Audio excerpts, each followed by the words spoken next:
Shalom, everybody.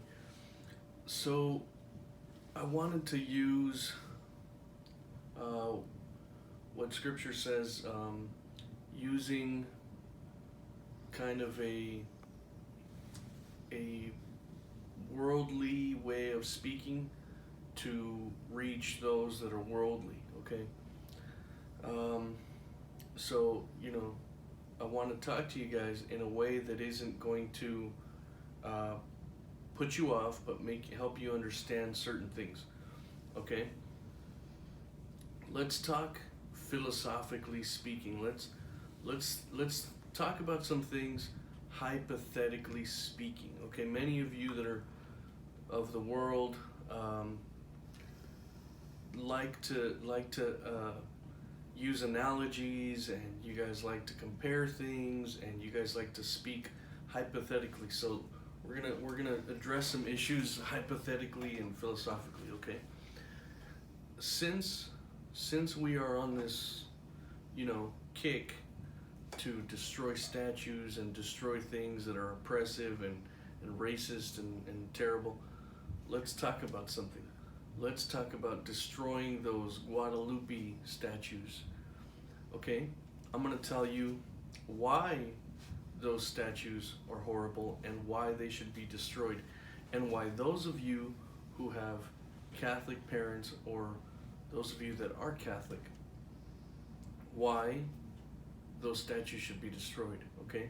But let's talk philosophy and hypothetically speaking. Okay? Okay, so ontology and philosophy are the studies of drawing out truth, of how to understand truth. What is truth? How do we find truth? What is real and what is not real? What is fake and what is real? Okay, so let's speak philosophically and hypothetically. Okay. Let me go to this little graphic that I have here. Okay. Let us say that, hypothetically speaking, this is the argument that the Creator, the Most High, is 100% real. Okay. Follow me. Okay. All of this is going to end in presenting the argument why those Guadalupe statues need to be destroyed. Just follow along. Okay. So the first point I'm gonna want to make is the Most High, the Creator, real? Let's just say, for the sake of this argument, that He's real. Okay. Let's just say that in the very beginning He said what He said. And let us say that, are you zooming in? Okay. Let us say that the culmination, the culmination of His plan is to call everybody back, to redeem and to reconnect and to reconcile with the lost humanity. Okay. So from the very beginning, His plan was to end in reconciliation. Okay. So let's say, for the sake of the argument, that He is a very specific individual. Okay. Now, as we see in this graphic, we see that certain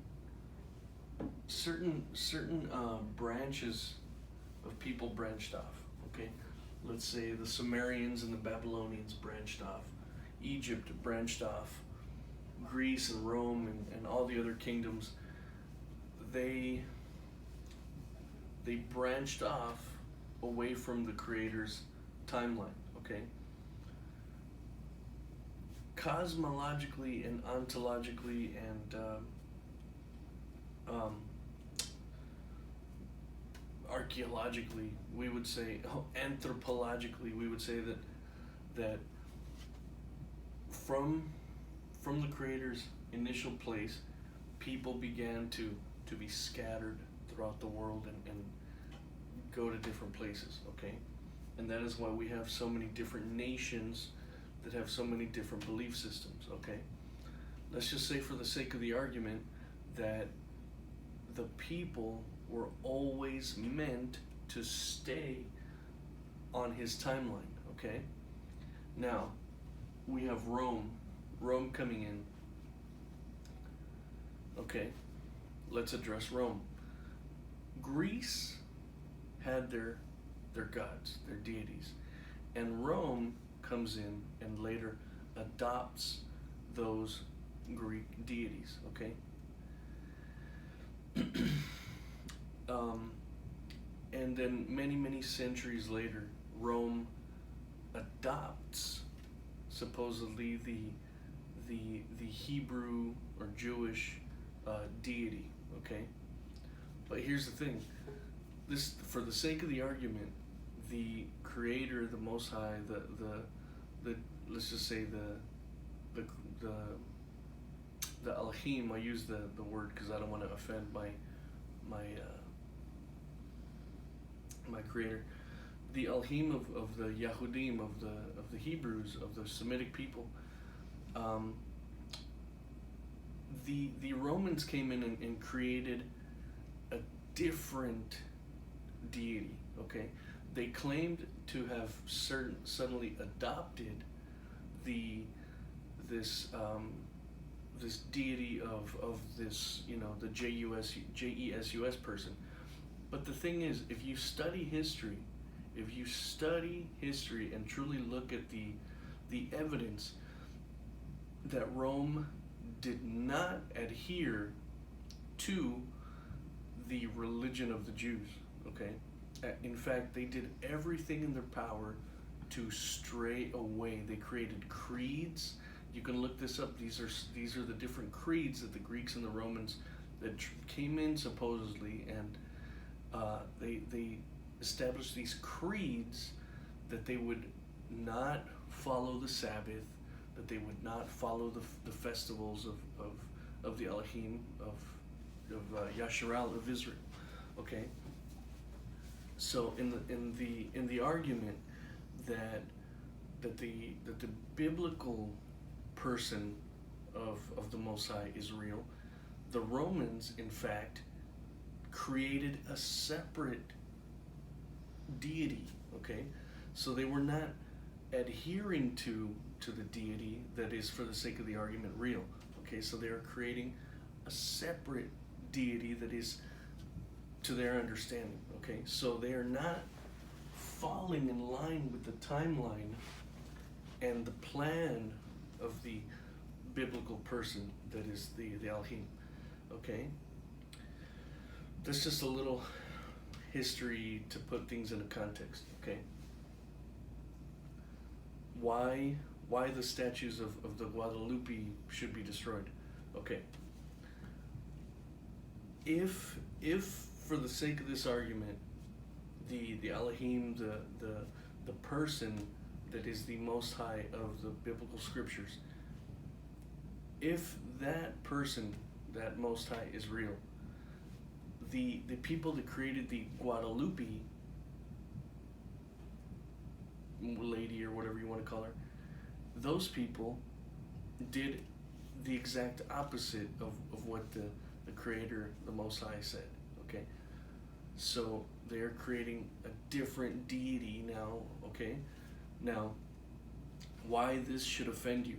Okay, let us stick to the argument of biblical cosmology, biblical ontology, biblical philosophy. Okay, again, for the sake of the argument, the Elohim, the Most High, the person of the biblical scripture, being real, he had a lot of things to say about people that were creating different deities. Okay, he spoke against it. Okay, so this Roman pluralist, okay, the Romans of Constantine, the Romans of Marcion, the Romans of all these Romans that came in and pretended to be Christians, okay, that pretended to be followers of the Messiah, of the Hebrews, they were pluralists. Okay, so they had this mindset. They had the mindset that just believing in something, just believe in something. Okay, you can believe in the flying spaghetti monster. It doesn't matter as long as you believe in something. They didn't care. Okay, whereas the Hebrew Semitic people, they had a deep-rooted belief in their physical, spiritual, actual person that is the Most High of their biblical scriptures. Okay? So philosophically and ontologically speaking, the Romans are what you would call minimalists. Okay? They are not believing in an actual personage. They're not believing in an actual personage that is the Most High. Okay, they're creating some other random deity that doesn't really matter to them. Okay. Now, let's go to centuries later, when these Spaniards are trying to reach the indigenous people. Okay. Let's use this argument. Let's use a Hellenistic argument against the Hellenists. Okay. Let us say, for the sake of the argument, that the only true gods. This is just for sake of argument. This is called philosophy. Okay. We're speaking to you philosophically and hypothetically. Now, let us say, for the sake of the argument, that the deities of the Nahuatl people, of the Mexica people, let's say they're the only true deities. Okay? Now, the Spaniards come in with their already false deities. Okay? So they're synchronized, or they're pluralistic, Hellenistic ideas of deities that they don't really truly care about to begin with. They are now what you would call whitewashing the deities of the Mexica people, the Nahuatl people. Okay? So, philosophically speaking, if the deities of the Indians or the natives were real, then these Spaniards that come in with these fake deities have just taken these people away from their beliefs. Okay? And here's something else that should offend you people. Okay? The natives are suddenly given this image of an oppressor. Okay? They had their deity Tonatzin. Everybody knows that Tonatzin was their moon goddess and yada yada yada. Okay? But many of you haven't really thought philosophically and hypothetically and ontologically what all these implications are. Okay? You're native. I have some Native American in me. And suddenly these oppressors come in and they tell you that your deity is no good, that you have to obey this whitewashed deity. Okay? That already is bad. Just on that note, you should destroy those dumb Guadalupe statues, because they come from a regime of oppression. They come from this institution that oppressed the native people. Okay? Now, back to the original argument. Back to the original argument of the Elohim, the person that is the Most High of the biblical scriptures. Back to the argument that he is real. Okay? Let us have the argument that the natives' deities are not real, and the Roman Catholic deities are not real. Okay? But for the sake of the argument, the person, Elohim, Most High of the biblical scriptures, for the sake of the argument, he is real. Okay? If he is real, then both the natives and the Catholics are worshiping nonsense. Okay?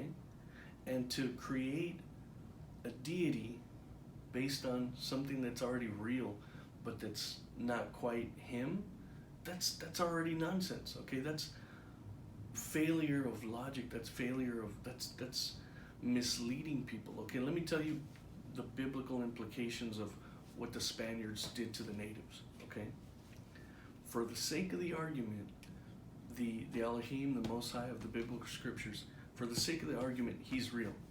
Okay, these Roman Catholics have now stumbled, as the scripture, as you can see in my last video about the Native Americans, these these Catholics have now ensnared the little ones. When Messiah talks about the little ones, he's talking about those that are not yet born, those little children, spiritually speaking. Okay, so these natives, the natives of the Americas, they are like to the Most High. They're little children who have not yet come into knowledge. They are little. They are still babies. Okay, so these Roman Catholics, with their false teachings, have now stumbled and ensnared the Native American people, the Mexica and Nahuatl people.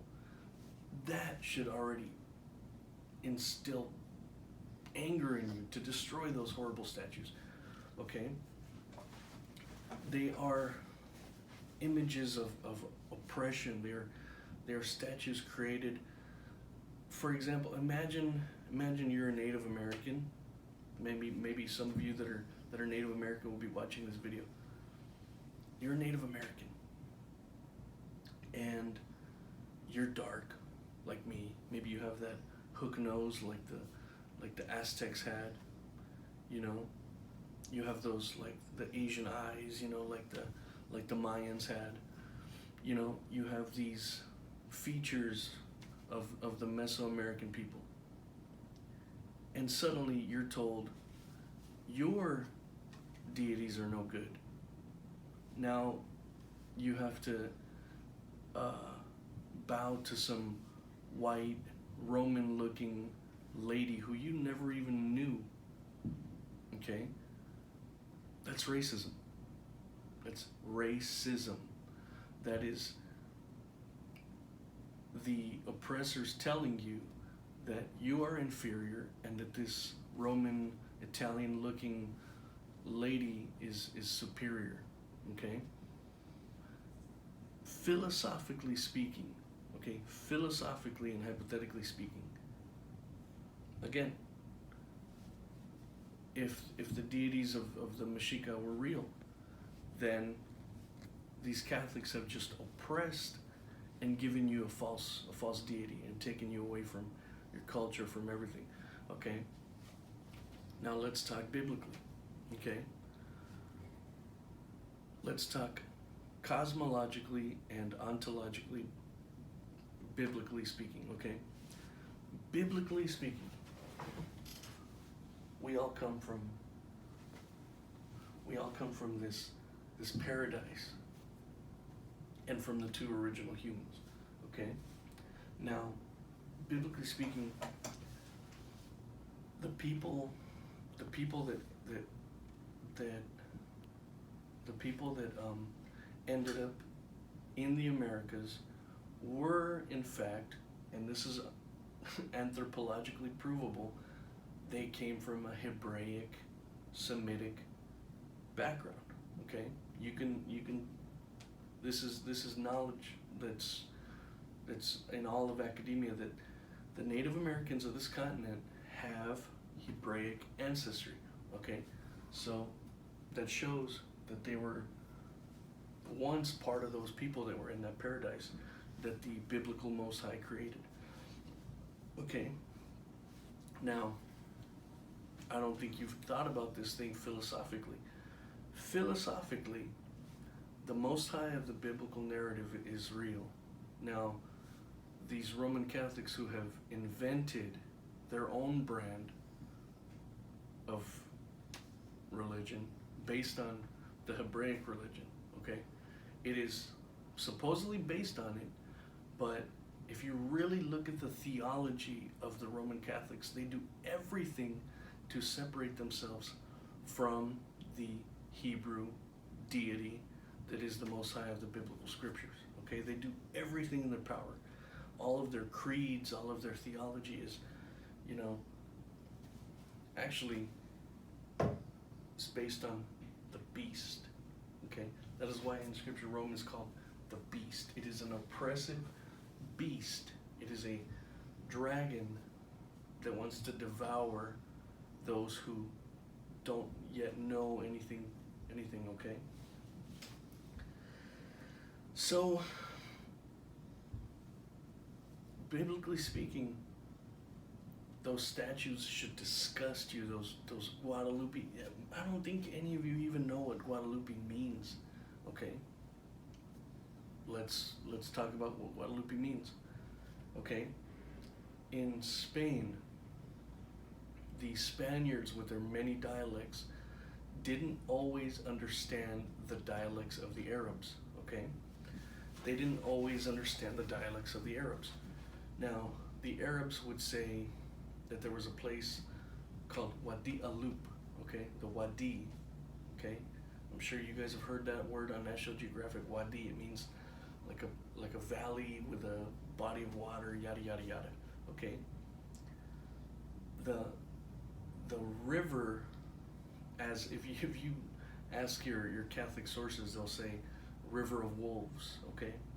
But it is actually a place where there are demons, okay? That is what Wadi Alup means in the Arabic dialects, okay? So, again, philosophically speaking,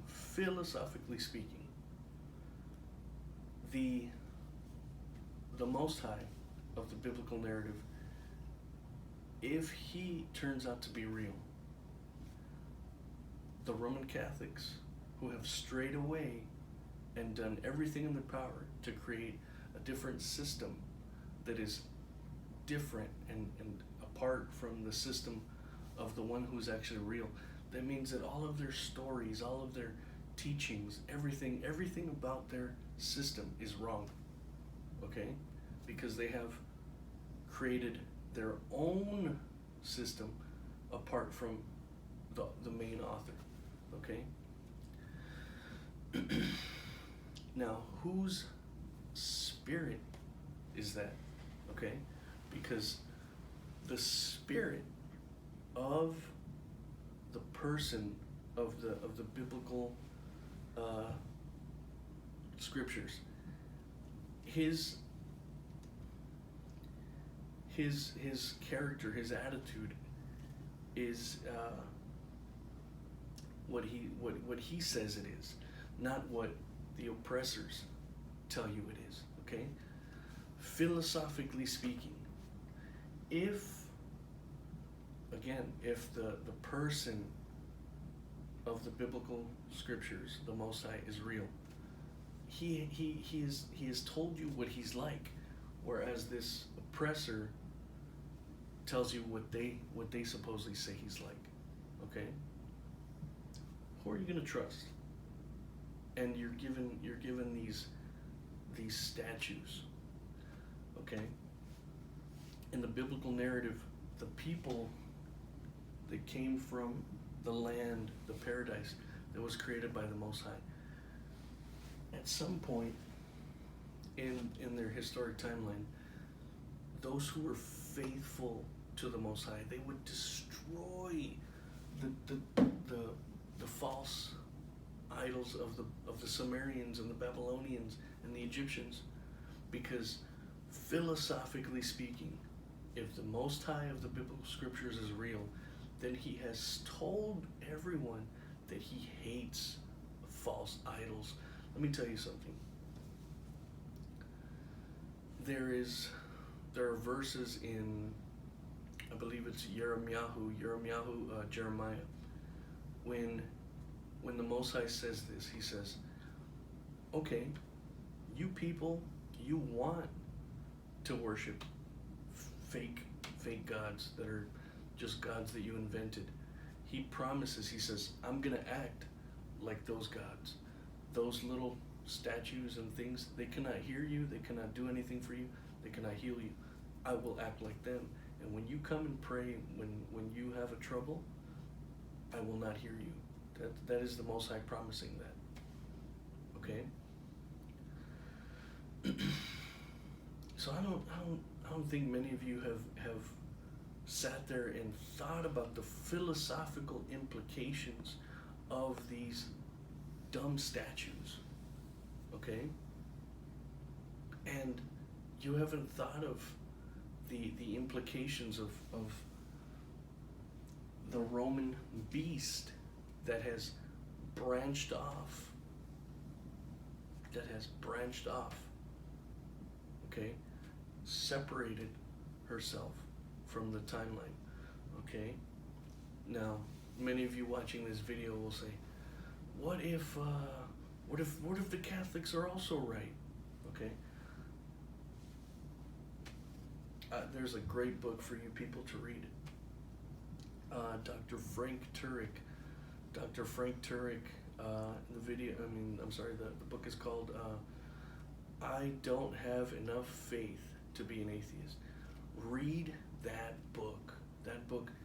That man has studied philosophy, ontology, divinity, theology. That man is a good academic source to understand truth. What is truth? What is actually real? What is fake or real? Okay, read that book. That man will explain really well. So right now you might say, oh, well, what if the Catholics are right too?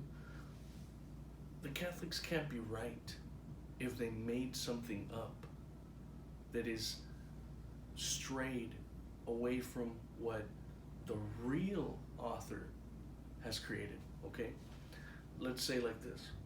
Okay, let's say I write my autobiography. I write my autobiography. I create a book about my life. Okay, somebody that comes in, somebody that later writes another book that's not what I wrote and tells a different story about me, that can't be right. Okay, so philosophically, ontologically, the author, if the author of the scriptures is real, it's only his testimony that's real, not some other thing that came later and totally contradicts everything that he originally says. Okay, that's somebody coming in to make up some stuff that's not true. Okay, now the statues. Okay, if you want to say, oh well, the Catholics are right too, then why do they invent those dumb statues? You can see now today in 2020 that the Catholics admit that the whole Guadalupe thing is total lies. They all will admit openly that they made that whole thing up just to oppress the Indians. Okay, how angry should you be at those dumb statues? Okay, let me tell you the biblical implications of those statues. Okay, again, for the sake of the argument, the biblical person of the Most High is real, and he hates idolatry.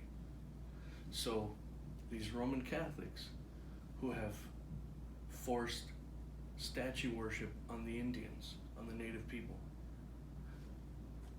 again, remember, the Most High is real. So the Most High has said he hates idolatry. So these Catholics have now ensnared the native people of Mesoamerica into idolatry.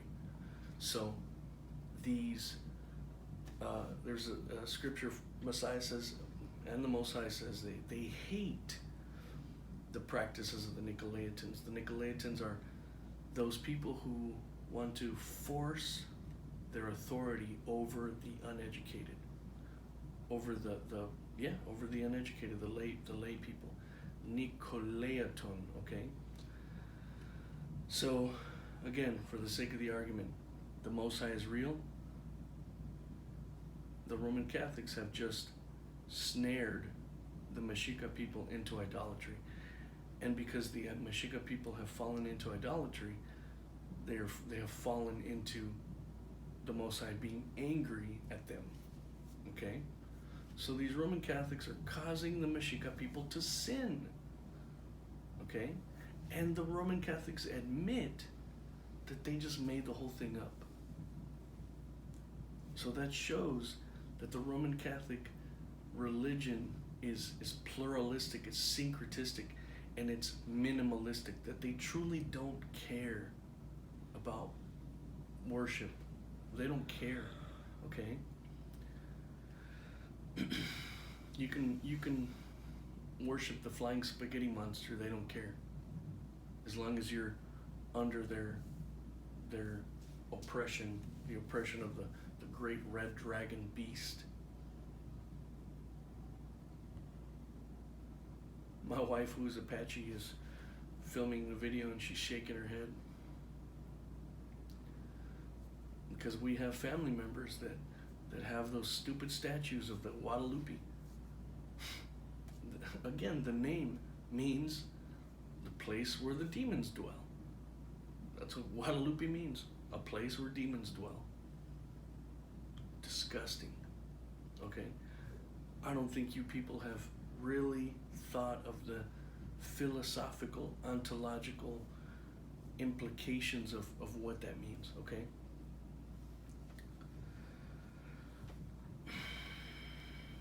Yeah, I'm gonna stop there.